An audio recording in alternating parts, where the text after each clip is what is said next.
So you know what's really interesting is I had a lovely, lovely patient come in to see me today, and they had been to a chiropractor many years ago, and it took them a long time to come and see us. And the reason was she didn't tell me until I met her after her first consultation. She said to me, "Do you know, I'm really worried." And I said, "Well, what are you worried about?" We've just gone through all of her results and explained to her what's going on. So I thought she was going to be worried about what I just shown her on her results and how we're going to be helping her. So I'm really worried because I've been to a chiropractor before, as you know, and I just really get worried about the sound it makes when I get my spine adjusted, that clicking and popping sound. And I said, well, that's fair enough. I can understand why you feel that way because we often have people coming in who get worried about the sound. And I said, well, first of all, I'm not worried about the sound. Um, and what I'm actually worried about or focusing on, is the function. I want to improve the movement through your joints to make sure the nervous system is functioning well, so your whole spine is functioning well. Therefore, all the nerves that supply your entire body function much better. And she goes, okay, no, I get that.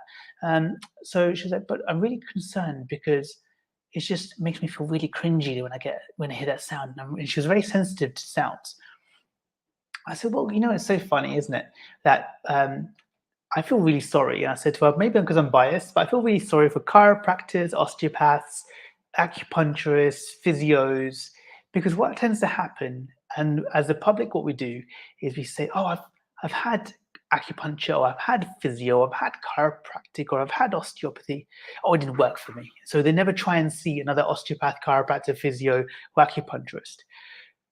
But if they had the same experience with a dentist or with a GP, or even say at a restaurant, and you wouldn't go to say, oh, I had a really, really bad experience at the dentist. Oh, dentistry doesn't work for me. Or I had a really bad experience at the restaurant. Oh, food doesn't agree with me.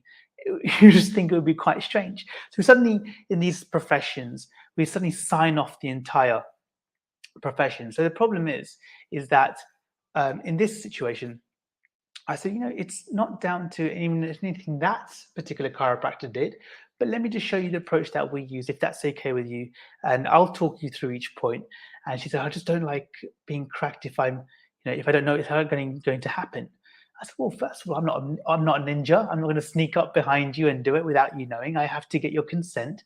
So, please, if you at any point you don't want to be treated, just stop. Cool. And so, I'm very sensitive to how much trust this patient had in me, or what we call guests here at the clinic. And so this guest had a lot of trust in me. And I mean, it took a lot of bravery and courage for her to even step into the clinic to come in and get a consultation to investigate what a pain was causing, what the problem of the pain was. So I'm very much aware of that with our patients. But the cool thing was, once she got adjusted, everyone responds slightly differently, and her experience was a common experience where she got off the bench, and she goes, "Whoa, I feel really kind of spaced out." I said, "Cool, but in what way? Is it like you're on a boat?" She goes, "Yeah, exactly like that. I feel almost like a wishy-washy." I said, well, think about how much tension has been in your spine for how many years. And all we've done is just release that pressure. So it's now nice and moving. So your brain, your nervous system is trying to figure it out. The fancy word for that, if you want to know, is called proprioception, something I test on a regular basis on my patients because I want to make sure that their spine is functioning optimally with the nervous system. And the super cool thing with that was she walked away happier, healthier, and she's going to get some great results going through a course of care with us. So I just want to share that with you as my message of today is, it's not down to the profession. Don't write off the entire profession. It's just whether you got on with that individual professional. And it's nothing that necessarily they did wrong. I'm a massive believer on the very few ruin it for the many. So I'm optimistic about most professionals are professionals. And so it just comes down to finding the practice that you like, the practitioner that you like, and how you get on with them, and ensuring you get the care you need. So I hope you've enjoyed this video. If you have any questions, leave them in the comments below. I'd love to hear from you so I can serve you, give you some value. And I'm Trishul Vardy. I'm just one of 3 people in the UK qualified in both chiropractic and osteopathy. So it's quite funny that I have this foot in both industries or both professions. And so I have a very unique look at how these professionals look at these things.